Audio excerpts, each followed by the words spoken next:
আপনাদের সবাইকে স্বাগতম জানাচ্ছি ফাইন্যান্সিয়াল এক্সপ্রেস ডিজিটালে। আজকে আপনাদের সামনে হাজির হয়েছি নতুন একজন অতিথিকে নিয়ে। আপনারা জানেন যে গত জুলাই আগস্টের পট পরিবর্তনের পর বেশ কিছু ব্যাংকের দৈন্যদশা আমরা জানতে পেরেছিলাম। বিভিন্ন সময় বাংলাদেশ ব্যাংকের পক্ষ থেকে বলা হয়েছিল বেশ কিছু ব্যাংক তারা তারল্য সংকটে ভুগছে। তার মধ্যে ইসলামী ব্যাংক ছিল অন্যতম একটি ব্যাংক।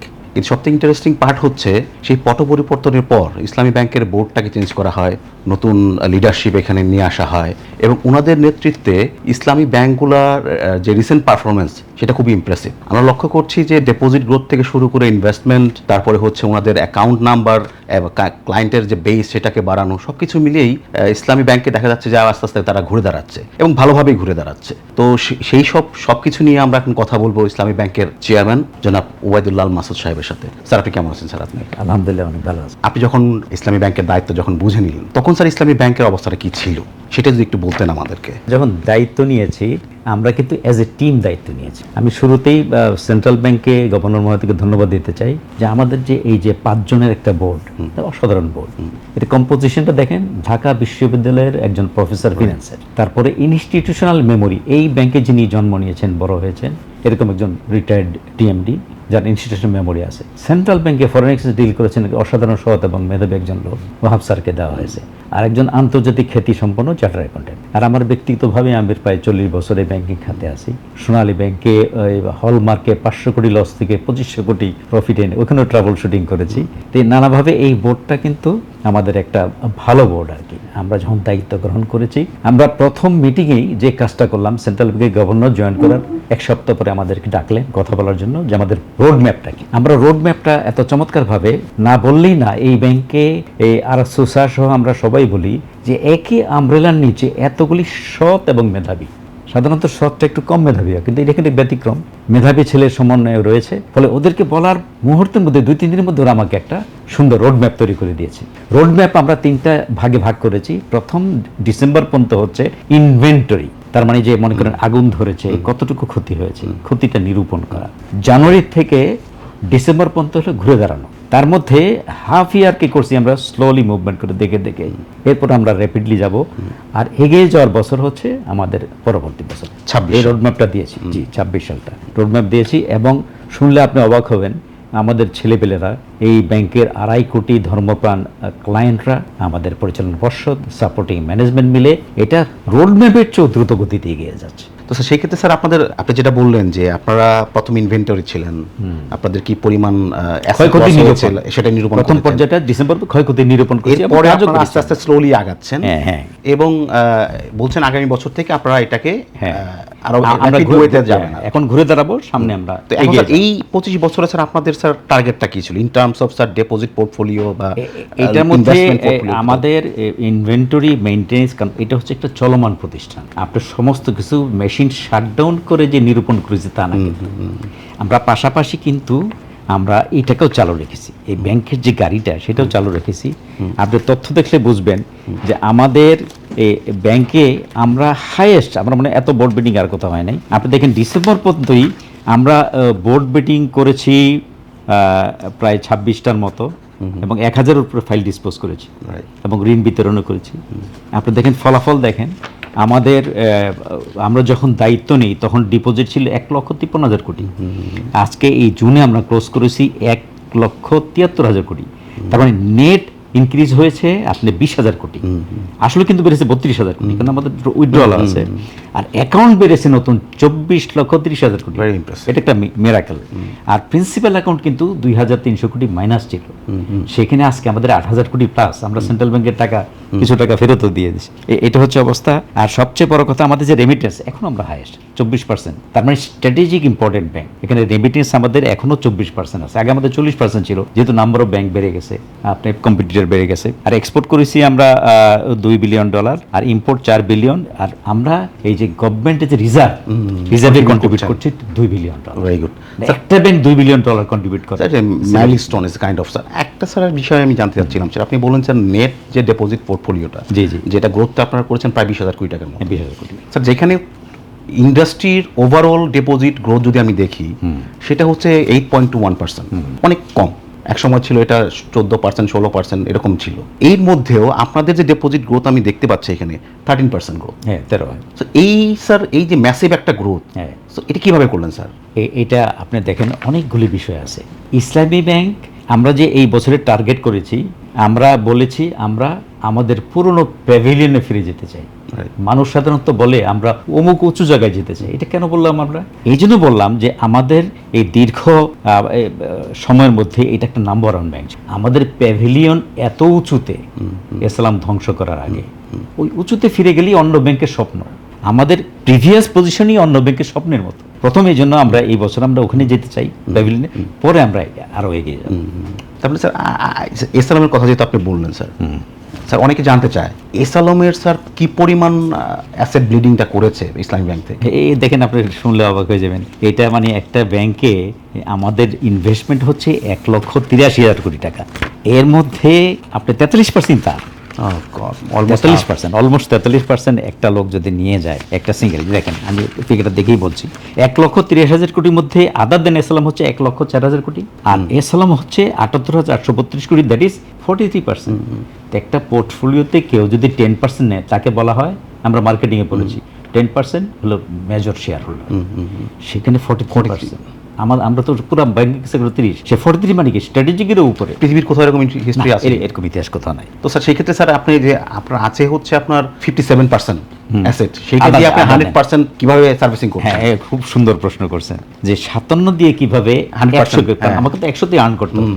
মানে as a banker, as a MD বলেন, অ্যাজ এ চেয়ারম্যান বলেন, আমরা যখন পোর্টফোলিও নিয়ে বসি আমাকে 100 টাকার আর্নিং দিয়ে 100 টাকার দায় শোধ করতে হবে। সেখানে আমার কাছে আছে, আমার হাতে আছে 57, ওটা তো তার কাছে আছে। এই জন্য আমরা যেতে গিয়েছি, তার কাছে আমরা রিকভারি করেছি। আমরা ওই যে 4টা অডিট ফার্ম নিয়োগ করছেন ফার্স্ট মিটিংয়ে, এবং আমাদের কাজ করতে হলে কিন্তু ক্লিন স্লেট দরকার। দুষ্ট লোক, আমরা প্রথম মিটিংয়ে 7 জন ডিএমডিকে অপসারণ ফার্স্ট মিটিংয়ে, এবং 4টা অডিট, এটা শুধু ইউসিবিএল ছাড়া আর কেউ করে নাই। ইউসিবিএল অডিট ফার্ম দিয়েছে 2টা, ছোট ব্যাংক যেহেতু, আমরা 4টা অডিট ফার্ম আন্তর্জাতিক খ্যাতিসম্পন্ন ফার্মকে দিয়েছি, এবং সেটা দেখার জন্য ডেলোয়েট আসছে। ডেলোয়েট পরশুদিন দেখে চলে গেছে, তো অডিট করে ফেলছি। আর সবচেয়ে বড় কথা, আমাকে এদেরকে ধরতে হলে লিগ্যাল অ্যাকশনে যেতে হবে। আমরা 368টা এনআই অ্যাক্টে মামলা করেছি, অর্থনীতি করেছি 24টা, ক্রিমিনাল কেস করেছি 15টা। ফলে তার নড়ার সুযোগ নাই, তাকে আটকা পড়তেই হবে। ব্লক করে ফেলেছেন। এবং ইন্টারন্যাশনাল সে যে ফান্ড পাচার করেছে, ইন্টারন্যাশনাল কিন্তু প্রচুর রিকভারি এজেন্ট আছে। রিকভারি এজেন্টরা আমাদের সঙ্গে যোগাযোগ করছে। আমরা তাদেরকে কিন্তু ওই যে পেমেন্ট বেসিসে যাচ্ছি না, কমিশন বেসিস।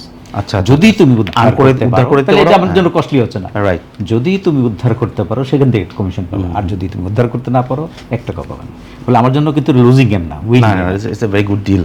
স্যার আরেকটা বিষয় স্যার, সেটা হচ্ছে স্যার যখন স্যার ইসলামী ব্যাংকের এই বাজে চিত্রটা আমাদের সামনে চলে আসলো, মিডিয়াতে চলে আসলো, তখন নর্মালি যেটা হয়, কোনো প্রতিষ্ঠান সম্পর্কে এরকম যখন নিউজ আসে, তখন এই প্রতিষ্ঠানের যারা এমপ্লয়ি, যারা কাজ করে ওইখানে, তারা তো ধরেন যে স্যার নর্মালি মোরালি ডাউন থাকে। তো এই যে ডিপোজিটের কথা বললেন, ক্লায়েন্টেল বেস বাড়ানোর কথা বললেন, এর পিছনে তো স্যার ওদেরও একটা কন্ট্রিবিউশন আছে। ওদেরকে স্যার মোরালি আপ কিভাবে করলেন আপনারা? এবং আপনি একটা অসাধারণ জায়গা আইডেন্টিফাই করেছেন, যেটা আমরা দীর্ঘ 1 বছর ফাইট করেছি। আমরা এসে দেখি পুরা প্রতিষ্ঠান এই মানে তদন্তের ভয়ে, অপরাধের ভয়ে তারা খুব শেকি ছিল। রাইট। তো ফার্স্ট আপনি এত সুন্দর একটা জিনিস আইডেন্টিফাই করেন। আমাদের প্রথম কাজ ছিল তাদের মনোবল বিল্ড আপ। রাইট। মনোবল বিল্ড আপ করতে হলে 2টা কাজ করতে হয়। একটা হলো দুষ্টকে আইডেন্টিফাই করে শাসন করা। এই যে যত দ্রুত সম্ভব তত হয় কি অন্যেরা কিন্তু ফ্রি হয়ে যায়। আপনি একটা কথা বলা আছে, রিস্ক ম্যানেজমেন্ট, অন্ধকারে সাপ, সারা ঘরে সাপ। যতক্ষণ পর্যন্ত আমরা এই অডিটটা না করে আইডেন্টিফাই না করেছি, সবাই কিন্তু ভয় ছিল যে সারা ঘরেই মনে হয় সাপ, আমিও মনে হয় দোষী, আমিও মনে হয় বাঁচবো না। ফলে এদের মধ্যে কিন্তু ভয় ছিল।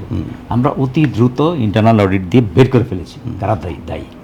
আপনি দেখেন, ডিসকন্টিনিউ হয়েছে 9 জন, সাসপেন্ডেড হয়েছে 24 জন, চার্জশিট হয়েছে 71 জন, এক্সপ্লেনেশন কল করেছি 192 জন।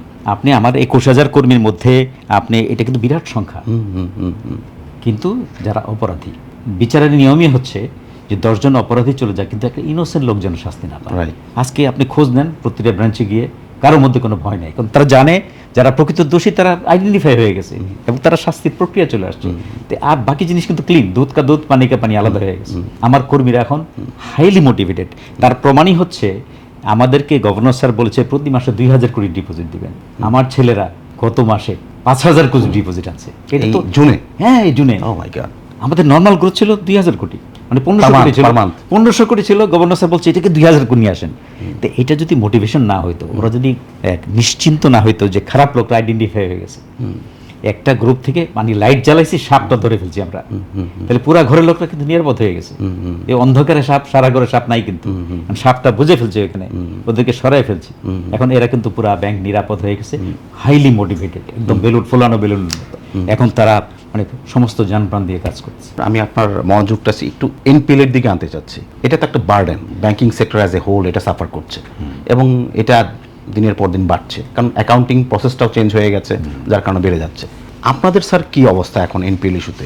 আপনারা অনেক পারফরমেন্স আপনারা দেখাচ্ছেন, এই জায়গাটাতে আপনারা কতটুকু আপনি concentrate দেখেন, করছেন? আমরা কিন্তু আমরা যেহেতু বলেছি আমরা রোড ম্যাপ করেছি, Right. প্রতিটা মাইলস্টোনকে আমার মনে হয় না এত সুন্দর করে কেউ কাজ করেছে, এবং সেটা সম্ভব হয়েছে আমার অসাধারণ কর্মী বাহিনীর জন্য। এরা এই সুন্দর করে রোড ম্যাপ করেছে, প্রতিটা মাইলস্টোন আমরা একেবারে নর্মাল মাইলস্টোন চেয়েও র্যাপিড স্পিডে যাচ্ছি। এখানে আপনি এলপিএল কিন্তু আমাদেরকে আমরা ডিপোজিট স্ট্রিমে, খেয়াল করছেন, ডিপোজিট স্ট্রিমে চলে আসছি, এইভাবে যাচ্ছে, কিন্তু এনপিএলটা কিন্তু রিকভারি সেই তুলনায় হচ্ছে না। কারণ এর চেয়ে সবচেয়ে বড় বাধা হলো 43% তো একটা লোক নিয়ে গেছে, এবং সে কিন্তু দেশে নাই। এই কেস টেস্ট করেছি, এবং আন্তর্জাতিক মানি লন্ডারিং এর মাধ্যমে যে এক দেশের সঙ্গে আরেক দেশের ট্রিটি আছে, সেটার মাধ্যমে টাকা আদায় হবে, আজও কালো আদায় হবে, আমি খুবই আশাবাদী, এবং সেই সিস্টেমও আছে, আমরা এতদিন প্রয়োগ করি নাই। এখন এই যে এই আদায়ের ব্যাপারে আমাদের ইন্টারন্যাশনাল অ্যাকাউন্টিং প্র্যাকটিস এবং বাংলাদেশের অ্যাকাউন্টিং প্র্যাকটিসে কিছু প্রচলিত বিধিনিষেধ আছে, ওগুলি আমরা নানাভাবে অ্যাকাউন্টিং করে, আর বিশেষ করে নতুন যে টাকাটা সেটা আমরা ইনভেস্ট করে এখানে প্রচুর প্রফিট আসবে। ফলে একটা দোতলা বিল্ডিংকে ছোট করতে হলে পাশে একটা 3তলা বিল্ডিং বানাইতে, আমরা এই জন্য টার্গেট করেছি 1,73,000,000-কে 2 লক্ষ কোটিতে নিয়ে যাব। ওই টাকাগুলি ইনভেস্ট করে পাশাপাশি এটা একটা নিউ স্ট্রিম ক্রিয়েট হবে। কতদিনের মধ্যে এটা নিতে যাচ্ছেন? ডিসেম্বরে 2 লক্ষ কোটি হবে। আমাদের 2 লক্ষ কোটি করার কথা না, কিন্তু আমরা যেহেতু মানে খুব সফল একটা পেয়ে গেছি, যেভাবে 5,000 আসছে, আমাদের একটা ইজি অঙ্ক দেখেন, আপনি 5-6-30,000, তাহলে 1,73,000 সঙ্গে 30 যোগ দিলে 2 লক্ষ কোটি। 2 লক্ষ কোটি আসলে এই যে এক্সেস ফান্ডটা, এটা আমরা ভালো জায়গায় ট্রেজারিতে ইনভেস্ট করবো, নতুন নতুন। আমরা আমাদের ওসব টার্গেট হলো ক্ষুদ্র ঋণ। এখানে একটা মজার জিনিস দেখেন, বড় লোনে আমরা আটকা থাকলেও আমাদের 34,000 গ্রামে আরডিএস আছে। আরডিএসটা হচ্ছে আমাদের একটা শক্তি, এরকম কোথাও নাই কিন্তু। এটা নিয়ে গেলে আরডিএসটা কি একটু ক্লিয়ার করে বলুন। রুরাল ডেভেলপমেন্ট, গ্রামে গঞ্জে খুব গরিব মানুষ, সবসময় দেখবো গরিব মানুষের টাকা কিন্তু কর্মসংস্থান ব্যাংকে আমি ছিলাম, 98% রিকভারি, এটা 98% রিকভারি আমাদের। তা আমরা এই যে বর্ধিত টাকাটা এই সারা দেশে পৌঁছে দেবো। আরেকটা প্ল্যান আছে আমাদের, আমরা ফুড গ্রেনের সাপ্লাই চেনে ঢুকে যাবো। We have the capability. ইসলামী ব্যাংকে শুধু এটা পারলে আপনি কৃষি পণ্যে ইনফ্লেশন মিনিমাম 2% কমে যাবে। আমাদের সামর্থ্য আছে, এই সামর্থ্যটা আমরা ব্যবহার করব। সো আপনি বলতে যাচ্ছেন আপনাদের যে ইনভেস্টমেন্ট ফোকাসটা সেটাকে আপনাকে একটু রিব্যালেন্স করছেন, স্মলে নিয়ে যাবেন। হ্যাঁ, আপনারা যেখানে বড় ছিল দেশের উপকার কর্পোরেট থেকে, সেটা এখন চলে যাচ্ছেন হচ্ছে এসএমইতে বা এসএমইতে যাব। তো সেই ক্ষেত্রে স্যার এখানে একটা বাধা আছে, যেটা এসএমইতে যারা ব্যবসা জড়িত আছে, এরা সবসময় বলে যে এইখানে lending rate is too high. আপনি যদি কম্পেয়ার করেন আদার ইভেন লার্জ ইন্ডাস্ট্রির ক্ষেত্রেও থেকেও এসএমইতে লেন্ডিং রেটটা বেশি, যদিও ব্যাংকাররা বলতো সেটা সুপারভাইজারি ক্রেডিট, সো এটা বড় বেশি হবেই। এই জায়গাটাতে স্যার আপনারা ইসলামী ব্যাংক, যেহেতু আপনাদের জেনারেল ব্যাংকিং এর পাশাপাশি আপনাদের একটা সোশ্যাল রেসপন্সিবিলিটি একটা জায়গা আছে, আপনারা কন্ট্রিবিউট করেন ইকোনমিতে, তো সেক্ষেত্রে স্যার এই জায়গাটাতে আপনারা কিভাবে ভাবছেন? একদম, আপনি আরেকটা অসাধারণ চমৎকার জায়গায় গেছেন, যে আমাদের মাইক্রো ক্রেডিটের সবচেয়ে বড় সমালোচনা হচ্ছে এর সুদের হার হচ্ছে 25+। কিন্তু ইন্টারেস্টিংলি আমরা কিন্তু সুদের ব্যাংক না, শরিয়া ব্যাংক। ইসলাম ধর্ম হচ্ছে ইকুইটি অ্যান্ড জাস্টিস সবচেয়ে বেশি। শরিয়া কিন্তু মুনাফার একটা খারাপ শব্দ আছে, প্রফিটিয়ারিং, অতি মুনাফা করা। আমাদের 25% নেওয়ার কোনো সুযোগই নাই। আমরা হলো এই লাভ ক্ষতির ভিত্তিতে চলি আমরা। এই ন্যায় বিচার, শরিয়া ব্যাংকিংয়ে যে ন্যায় বিচার আছে, সেটা মুনাফা অর্জনের ক্ষেত্রে হোক, যে কোনো বিষয় হোক, মানুষের প্রতি জাস্টিস ক্ষেত্রে রেশনাল। এটা ফলে আমাদের কখনোই ওই অন্যান্য ক্ষেত্রে, যে আপনি জানেন আমাদের মুনাফার হার কিন্তু 9 থেকে 10, 11, 12 উপরে না। এখনো যে ইকোনমিতে আদার ইনফ্লেশনের কারণে চাপ বেড়েছে, এখন একটু বেড়েছে সারা সেক্টরে, এটা আমাদের আবার আগের জায়গায় চলে আসবে। এবং আপনি শুনে অবাক হবেন, খুশি হবেন, যে আমাদের আরডিএসে কিন্তু মুনাফা কখনোই মাইক্রো ক্রেডিটের মতো না, অনেক কম, 3/1। তো আপনি কি স্যার, যদি আমি বলি ফিউচার তো আমরা একটা প্রেডিক্ট করি, সেই প্রেডিকশনের উপরে বেস করে আমরা আমাদের অ্যাক্টিভিটি বাড়াই যাতে করে সে কাছাকাছি যেতে পারে। এনপিএল এর ক্ষেত্রে স্যার আপনাদের বর্তমান অবস্থাটা কি? আমি যদি বলি আগামী 1 বছর বা 2 বছরে এতে আপনারা টার্গেটটা কি, এটা কোথায় নিয়ে আসতে চাচ্ছেন বা নামাতে চাচ্ছেন? দেখেন, আমাদেরকে গভর্নর স্যার বলেছেন, আমরাও যেটা বিশ্বাস করি, সাদাকে সাদা, রাইট। কালোকে আমরা যে ইনভেন্টরি করছি, আমরা কোনো কিছু লুকাই নেই। আমাদের এসালামের কাছে খেলাপি ঋণ হলো 56%, আর এজ এ হোল হচ্ছে 52%, আর আদার দেন এসালাম 30%। এটা একটা খারাপ কথা না? কিন্তু কারণটা তো দেখতে হবে। এসালাম কি করেছেন, তিনি সারা দেশে ঋণ বিতরণ পাওয়ারটা বন্ধ করে দিয়েছেন, সমস্ত ব্রাঞ্চ, 400 ব্রাঞ্চ, 265টা সাব ব্রাঞ্চ, এবং সেই টাকাটা উনি হেড অফিসে নিয়ে আসছেন।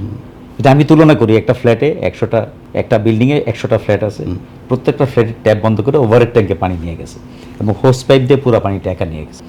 30% খেলাপির মূল কারণই হচ্ছে আপনি একটা লোক প্রজেক্ট করেছে, সে চলতি মূলধন পায় নাই অথবা অপর্যাপ্ত পেয়েছে, যেহেতু সব উনি নিয়ে গেছেন। তো এখন আমাদের যে ওই যে একটু আগে বললাম 20,000 কোটি, এটা আরও 30,000 কোটি হবে।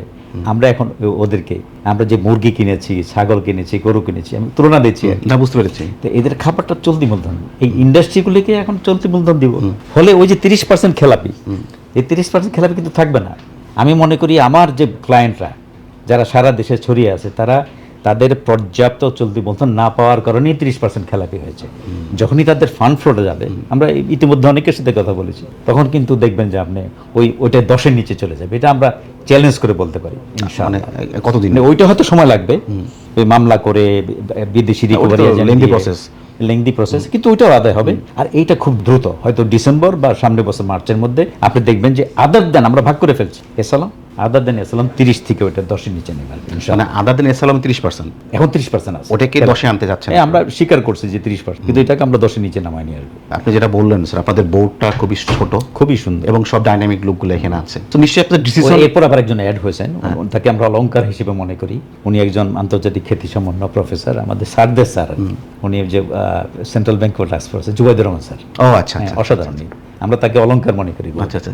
তো স্যার, আপনাদের এই যেহেতু বোর্ডটা খুবই প্রফেশনাল দিয়ে ভরা, তো এখন তো নিশ্চয়ই আপনাদের ডিসিশন মেকিংটা অনেক সহজ হয়েছে, অনেক সহজ, খুব ইনস্ট্যান্টলি ডিসিশন নিতে পারছেন। স্যার, এই জায়গাটাতে আগে যেটা ছিল, আগের সময়টাতে ধরেন গভর্নেন্সের ইস্যুটার ঘাটতি ছিল, যে কারণে আপনি অনেকবারই বলেছেন আপনি যে এসালাম এই সুযোগটা নিয়েই সে এত টাকা দেশের বাইরে নিয়ে চলে গেছে, যেটা 43% অ্যাসেট নিয়ে গেছে। এখন কি স্যার আপনাদের এখন যারা আছেন, তারা এই জায়গাটাতে আপনারা কিভাবে স্যার অ্যাডজাস্ট করছেন যে এটা যাতে ফিউচারে এই রিকারেন্সটা না ঘটে? এইটা ঘটার সম্ভাবনা খুবই কম, কারণ আপনার তো এখন তো আমরা যারা আছে তারা এক্সিকিউটিভ ডাইরেক্টর, আমরা ফুল টাইম সময় দিই। মানে অন্য ডাইরেক্টরের সঙ্গে আমাদের ডিফারেন্স একটাই, সেন্ট্রাল ব্যাংক থেকে বলে দেওয়া হয়েছে যে আমরা সারাক্ষণ যেহেতু গঠন করতে হবে, একটা পুনর্গঠনের সময় আমরা সবাই প্রচুর সময় দিচ্ছি। আমাদের অডিট কমিটি যে কত সময় দিচ্ছে, চিন্তা, সিনিয়র মানুষ কত সময় দিচ্ছে, ইসি কমিটি সময় দিচ্ছে, রিস্ক কমিটি প্রচুর, সবাই মিলে প্রচুর সময় দিচ্ছে। এই ব্যাংক ইনশাল্লাহ দাঁড়িয়ে যাবে। আর খারাপ দিকে, যেহেতু সেন্ট্রাল ব্যাংক আপনি জানেন স্বায়ত্তশাসিত প্রতিষ্ঠান, কালকেই করা হয়েছে, এগিয়ে যাচ্ছে, হয়তো আইনটা পাস হয়ে যাবে। ওইটা সেন্ট্রাল ব্যাংক যদি স্বায়ত্তশাসিত হয়, তো এমনি তো সেন্ট্রাল ব্যাংকের আমি কোনো ফ্ল দেখি না, কারণ তারা মনে করেন হলমার্ক বলেন, বিসমিল্লাহ গ্রুপ বলেন, সব কিন্তু তারা ধরে ফেলেছে নানা কারণে, হয়তো পরবর্তীতে হয়নি। এখন ওইটা যদি আরেকটু আপগ্রেড হয়, তখন মনিটরিং আরও বড় হবে, আর তখন এই ধরনের সুযোগ থাকবেই না। আপনি শুনে খুশি হবেন যে সেন্ট্রাল ব্যাংক কিন্তু নতুন একটা আইন করতে যাচ্ছে, ইন্ডিপেন্ডেন্ট ডাইরেক্টর আগে একজন ছিল, সর্বোচ্চ 3 জন, এখন 50% হবে বা মোর দেন 50%। যারা নিরপেক্ষ ইন্ডিপেন্ডেন্ট, তারা যদি 50% হয়, তখন তো আপনি যে প্রশ্ন সেটা উত্তর কিন্তু এখানে আছে। সেন্ট্রাল ব্যাংকের এই স্টেপের মধ্যে ওই রক্ষা কবচটা আছে, এবং ওই ইন্ডিপেন্ডেন্ট ডিরেক্টরটা হতে হবে সেন্ট্রাল ব্যাংকের পুল অফ ডিরেক্টরস থাকবে, সেখান থেকে প্যানেল থাকবে, একটা যোগ্য লোকদের একটা প্যানেল করা হবে, এবং যখন একটা জিনিসের মধ্যে 50% ওই গ্রুপ থাকে, ব্যালেন্স থাকবে, তখন একটা খুবই ভালো ব্যালেন্স থাকবে। এটা সেন্ট্রাল ব্যাংকের ভালো উদ্যোগ। স্যার, আমি একটু ফরেক্স মার্কেট আপনাকে নিয়ে দিতে চাচ্ছি। ফরেক্স মার্কেটটা একটা টালমাটাল অবস্থা আমরা দেখেছি, আস্তে আস্তে এখন যে এক্সটার্নাল এটা আস্তে আস্তে ইমপ্রুভ হচ্ছে, এবং আমাদের মাশাআল্লাহ রেমিটেন্সটা অনেক বেড়ে যাচ্ছে, পাশাপাশি এক্সপোর্টটাও একটা স্টেডি গ্রোথের মধ্যে আছে, কিন্তু আপনার ইম্পোর্টটা কম ছিল, এখন আস্তে আস্তে এটা বাড়ছে, যেহেতু ইকোনমি ওপেন করে দেওয়া হয়েছে। এই ফরেক্স মার্কেটের স্যার অনেক ব্যাংক সাফার করেছে, কারণ তাদের ওই পরিমাণে স্টক ছিল না। আপনারা কি স্যার এরকম প্রবলেম ফেস করেছেন? না, বা আপনাদের করসপন্ডেন্ট ব্যাংক যারা আছে তাদেরকে লাইন অফ ক্রেডিট কমিয়ে দিয়েছিল? এটাই আমাদের সমস্যা হচ্ছে কি, আপনি দেখেন আমাদের তো একটু আগেই বললাম যে ফিগারটা আমাদের কিন্তু মনে করেন যে রেমিটেন্সটা পাই, রেমিটেন্সের ক্রেডিট লাইন না থাকার কারণে আমরা কিন্তু এলসি খুলতে পারি না। আমাদের 30% ডলার অন্য ব্যাংকে সেল করে দিতে হয়, কারণ উনি তো শুধুমাত্র টাকা নিয়ে গেছে তা না, করসপন্ডেন্টলি নষ্ট করে দিয়ে গেছে। এখন শুধুমাত্র মাসিক ব্যাংকের সঙ্গে আছে, আমরা মাসিক ব্যাংকের সঙ্গে কথা বলছি, চার্টার্ড ব্যাংকের সঙ্গে কথা বলছি। এগুলো হলে আমাদের ডলার আমরা এলসি খুলতে পারবো, কারণ একটা এলসি খুললে বিজনেসটা বড় হয়, ওইটা নানা ধরনের ইনসিডেন্টাল ইনকাম আছে। এখন কি এলসিটা বন্ধ আছে? না, এলসি চালু আছে, আমরা 70% করতেছি। আমাদের আমরা 24% ফরেন কারেন্সি আর্ন করি, 70% খুলতেছি, 30% ডলার এই ইনডাইরেক্টলি যে রিজার্ভে কন্ট্রিবিউট করতেছে। $2 বিলিয়ন আমরা রিজার্ভে কন্ট্রিবিউট করি। এখন স্যার এই লাইন অফ ক্রেডিটটা কি মাস্ট্রেক ছাড়া কি অন্যান্য ব্যাংকগুলো আরো অনেকগুলি আছে, ওপেন করে দিচ্ছে এখন? আছে। আমরা চার্টার্ড ব্যাংক, এইচএসবিসি এগুলি খুব শিগগিরই কথাবার্তা হচ্ছে, খুব শিগগিরই হবে। ওরা তো এখন নিশ্চিত দেখে খুশি হবে, আমাদের ব্যালেন্স শিট তো সুন্দর হচ্ছে। তো এটা একটা ভালো একটা মেসেজ তাদেরকে দিবে। স্যার আপনি স্যার যদি আপনাকে বলি যে ইসলামী ব্যাংকের, কারণ দর্শক মানে যারা আছে তারা জানতে চায় যে ইসলামী ব্যাংকের এখন আমি যদি আগের রেজিমের সাথে আপনাদের রেজিমের যদি কম্পেয়ার করতে বলি, তাহলে স্যার আপনি কীভাবে কম্পেয়ার করবেন যে তখন কীরকম ছিল, এখন কীরকম আছে, বা কেন কাস্টমাররা আপনার প্রতি আস্থাটা রাখবে? যে হোয়াট ইজ দ্য, এখন আমি 3টা ভাগে ভাগ করলে আপনি উত্তরটা সহজেই পেয়ে যাবেন। একটা হচ্ছে এটা জন্ম, এই ব্যাংকটা জন্ম হয়েছে একদল মিশনারির মাধ্যমে, যারা এটাকে স্বপ্নের ব্যাংক মনে করত। এবং খুব অদ্ভুত একটা বিষয়, এই ব্যাংক যখন জন্ম হয় গ্রাহকরা ঘরে ঘরে গিয়ে, এটা কিন্তু ইউনিক কেস, গ্রাহকরা ঘরে ঘরে গিয়ে নতুন করে অ্যাকাউন্ট খুলেছে, এটা আর কোনো ব্যাংকে নাই। এটা হচ্ছে কি দেখবেন 2.5 কোটি এখানে অ্যাকাউন্ট হোল্ডার আছে। অনেক ব্যাংকে টাকা না দেওয়ার জন্য আমাদের তো একটা সময় ক্রাইসিস ছিল, অস্বীকার করার জন্য নেই। আমাদের কোনো ব্রাঞ্চে কি ভাঙচুর হয়েছে? হয় নাই।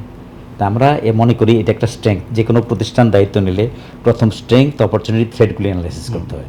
আমাদের বড় স্ট্রেংথ হচ্ছে এই ব্যাংকের অসাধারণ মেধাবী সৎ, হ্যাঁ, সব প্রতিষ্ঠান তো শেষ হয়ে গেছে অসৎ লোকে, সৎ ম্যান পাওয়ার। এটা একটা দ্বিতীয় শক্তি হচ্ছে ধৈর্যশীল আমার বিরাট একটা গ্রাহকদের আস্থা। এটা ব্যাংকের জন্য একটা বিরাট ব্যাপার। এইটি আমাদের ওই মিশনারিরা যে করে দিয়ে গেছেন বেইজ, আসলে ভার্চুয়ালি ওইটাকে আমরা ধারণ করতেছি, আমরা নতুন করে কিছু করি না। মাঝখানে একটা অল্প সময়ের জন্য ওটা একটু ট্রেন লাইনটা একটা অসাধারণ গতিসম্পন্ন ট্রেন ছিল, সেই ট্রেনটা লাইনচ্যুত হয়েছে, বগিগুলি লাইনচ্যুত হয়েছিল। আমরা সেটাকে আবার সেই শক্তিশালী, আমার কিন্তু কোনো শক্তিশালী করি নাই, আগে শক্তিশালী ট্রেনটাকে আবার ট্র্যাকে নিয়ে আসছে। এটি স্যার আপনার স্যার সেন্ট্রাল ব্যাংকের স্যার যখন অনেকগুলো ব্যাংক সমস্যা ছিল আপনাদের সহ, তখন সেন্ট্রাল ব্যাংক স্যার একটা প্রথম উদ্যোগ নিল হচ্ছে গ্যারান্টির এগেনস্ট তাদেরকে লিকুইডিটি সাপোর্ট দেওয়া, যেটা ব্যাংকগুলোর জন্য খুব কস্টলি ছিল। তো ব্যাংকগুলো দেখা যাচ্ছে এটা খুব উপকৃত হচ্ছিল না। তো পরবর্তীতে সেন্ট্রাল ব্যাংক সিদ্ধান্ত নিল তারা যে ডিরেক্ট ক্যাশ সাপোর্ট দিবে, এবং আপনারাও নিশ্চয়ই পেয়েছিলেন কিছু ক্যাশ। আমরা পেয়েছি। তো স্যার কী পরিমাণ পেয়েছিলেন, বা ওটা আপনাদের কতটুকু হেল্প করেছিল ওই সময়টাতে জন্য? অনেক হেল্প করেছে। আমি একটা জিনিস তুলনা করি, সবসময় বলি যে গ্রাম দেশে আপনারা দেখবেন যে টিউবওয়েলের একটা ভ্যাকুয়াম থাকে, সেই ভ্যাকুয়ামে যদি একটা ছোট্ট বোতল পানি দেন, পানি আসবে না, মানে পানিটা সাফিসিয়েন্ট হইতে হবে ওই পানি টাচ করা পর্যন্ত।